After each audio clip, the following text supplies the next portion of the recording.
hundreds of artists went to Venice at the same time that Morrice was going. What makes Morrice's pictures quite individual is two ways. One, he was a definite modernist. What makes his pictures, for me, being particularly different, is that he includes people, not just as space fillers, but as active participants within the picture, which turns Venice into more of a living city rather than simply a historic wonder. Certainly the architecture dominates, or maybe more correctly, the architecture and the setting will dominate any of the paintings. That's the reality in the sense of Venice.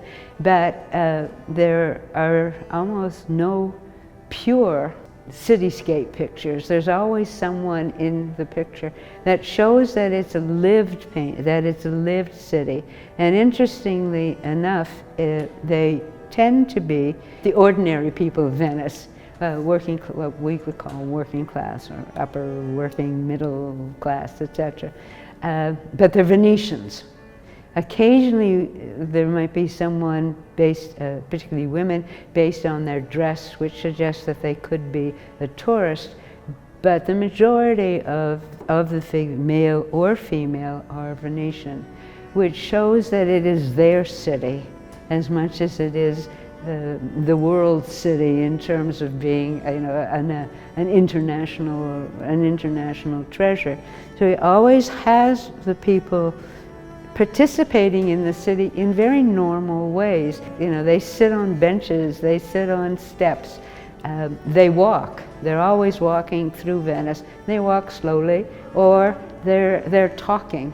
There'll be groups of people who sit together, or stand together, and they're just chatting, which is a phenomenon of Venetian life, because living in North America, or really anywhere, they forget that in Venice the only way you got around was either by walking or by being on a boat. So this makes his work, I think, very different from so many other images of Venice by other foreign painters. The other thing, of course, that makes his work different is how it differs from Venetian painters who were working at the same time. And for Venetians, the architecture was simply backdrop. It wasn't subject matter in the same way that it was for foreign painters who were looking at it absolutely amazed at what they were seeing, in many cases for the first and only time. For Venetians, it was more the life of the people, both interiors and exteriors. And of course, as far as we know, there are no interior views of anything in Venice by Morrice. A few other foreign painters did paint inside, sometimes in the interior of churches, but there's no interior pictures for Morrice at all.